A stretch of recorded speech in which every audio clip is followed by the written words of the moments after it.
Aujourd'hui, on vous amène avec nous faire nos courses. Donc on a deux façons de faire nos courses. En fait, on va à l'épicerie zéro déchet et à l'épicerie conventionnelle pour tout ce qui est nos aliments frais. Donc vous allez pouvoir voir comment on fait pour magasiner zéro déchet en faisant les deux. Puis là, c'est l'hiver-printemps, donc on va à l'épicerie traditionnelle. Mais si c'était l'été, on irait au marché pour choisir nos aliments frais. C'est possible aussi sinon de vous abonner au panier de fruits et de légumes. Juste vérifier, vous en avez plusieurs sur le site d'Équiterre, plus près de chez vous. Puis c'est des aliments biologiques aussi qui sont souvent livrés chez vous. Donc c'est une bonne solution aussi. Alors commençons avec la préparation à la maison avant de partir. Donc avant de partir, on sélectionne les sacs qu'on va avoir besoin pour l'épicerie zéro déchet et l'épicerie conventionnelle, pour les fruits et légumes aussi. Donc on choisit les sacs en fonction de ce qu'on a besoin d'acheter. Donc préférablement, on se fait une petite liste pour pas justement acheter trop de choses ou arriver sur place et être un peu perdu dans l'espace. Ouais, un bon truc, c'est vraiment de planifier ses repas pour la semaine, comme ça on sait exactement ce qu'on a besoin. Puis on fait l'inventaire aussi de nos placards juste avant pour être sûr de ne pas acheter en double ou de ne pas acheter des choses, parce que souvent on est très inspiré à l'épicerie puis on peut gaspiller rendu à la fin de la semaine parce qu'on n'aura pas bien prévu nos repas. Donc même chose pour les contenants, donc on va apporter des pots en verre, des plats en verre pour tout ce qui est comme plus liquide ou des produits ménagers. Donc on choisit ce qu'on a besoin selon nos besoins de cette semaine-là.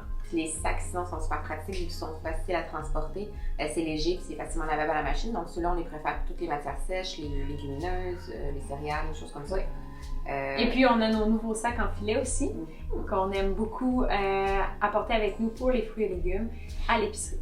Donc on a besoin de prendre les petits sacs en plastique comme ça sur la bobine qui sont inutiles, en fait ceux-là on peut même pas les réutiliser souvent. C'est disponible dans la boutique en ligne, juste en dessous. Sur notre site web. Donc c'est ça, comme Cyril l'a dit, à l'épicerie zéro déchet, tout d'abord ce qu'on fait, on pèse nos contenants. Pour être sûr que le poids ne soit pas pris en compte quand on va faire nos achats à la caisse. Donc la tare qu'on appelle? Oui, exactement. Avec un petit crayon, vous allez écrire sur tous vos contenants le poids de votre contenant. Puis rendu à la caisse, ils vont juste soustraire ce poids-là. Vous n'aurez pas à payer le poids du contenant.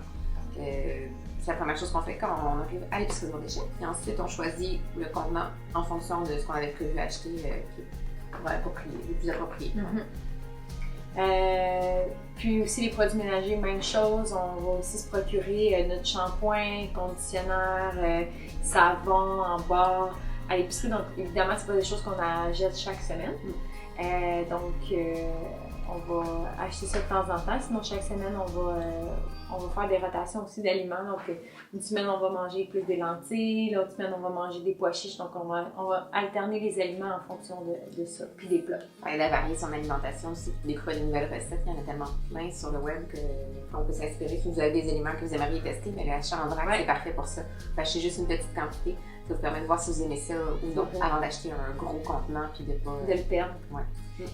Puis une chose qui est le fun aussi dans la plupart des épiceries zéro déchet, c'est qu'on peut retrouver du tofu en vrac aussi.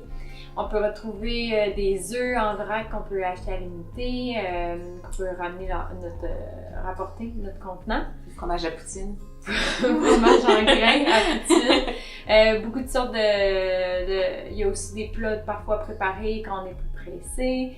Donc, il y a une panoplie de choses, même du beurre d'arachide, de la mayo vegan en vrac. À la plupart, beaucoup de choix. Oui, il y a beaucoup de plats aussi dans les épiceries zéro déchet qui sont consignés. Donc, vous allez payer la consigne tout d'abord à l'achat, comme pour les plats prêts à manger, pour le yogourt, des choses comme ça.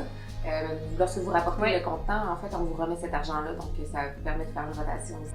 Donc ça, c'était pour l'épicerie zéro déchet. D'ailleurs, l'épicerie zéro déchet aussi, soyez pas gênés de demander l'aide aux commis, ils sont habitués et puis sont là pour répondre à vos questions aussi. Donc vraiment, si vous savez pas comment remplir un certain... Si vous avez peur de faire des dégâts, c'est mieux de leur demander dans ce temps-là. Oui, ça va leur faire plaisir de vous aider. Donc, épicerie traditionnelle pour la suite, nous on achète souvent en hiver tous nos fruits, nos légumes. Si vous mangez de la viande, on achète des fois la viande là lorsqu'on est mal pris. Sinon, il y a la boucherie, la poissonnerie. On essaie d'apporter nos contenants.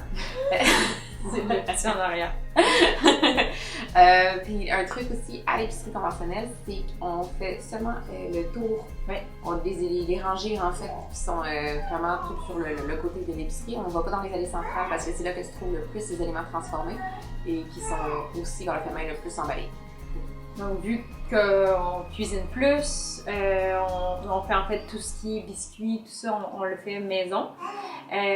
Donc, évidemment, c'est plus des aliments frais qu'on va aller chercher, donc des fruits et des légumes.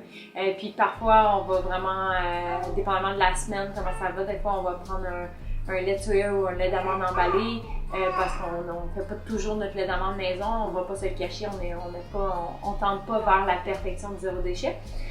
Donc, on a toujours dans notre armoire 1-2 cannes de conserve de légumineuses ou une boîte de lait de soya ou d'amande qui est là, parce qu'on le sait, la vie va vite des fois, puis on n'a pas toujours le temps de tout faire. Non, c'est pas vrai que tous nos repas sont planifiés non plus. Ça arrive que des fois, on ne sait pas quoi manger, puis c'est plus facile d'avoir quelque chose qui est déjà dans l'armoire, déjà tout fait, que de commencer à faire tremper ses pois chiches.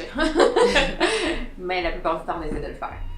Après ça, puis comme on disait aussi, on ne prend pas les petits sacs de plastique pour les fruits et les légumes. Si vous aimez les avoir tout rapatriés dans votre panier d'épicerie, on a des beaux sacs en filet pour ça.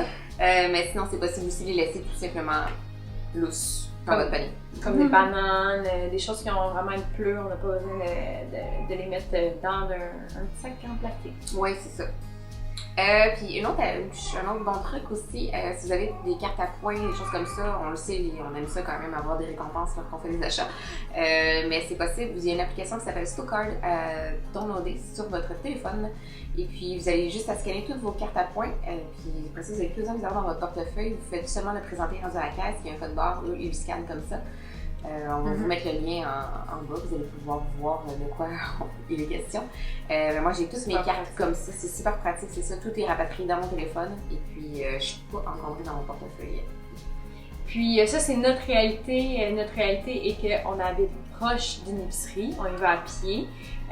Notre réalité est aussi qu'on n'a pas une grosse famille à nourrir.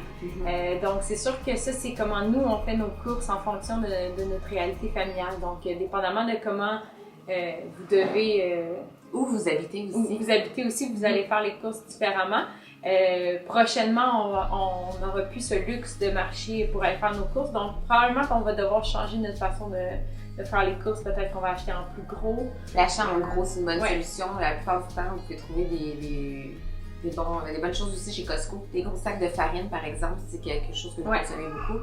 Ça revient au même parfois que d'acheter. C'est vraiment économique. Puis, comme la farine, les deux, on la jette farine au Costco dans un gros sac. Puis, on en a pour vraiment longtemps. Même chose pour le riz, souvent. Ouais. Ça va revenir vraiment plus avantageux. L'huile d'olive aussi, parfois aussi.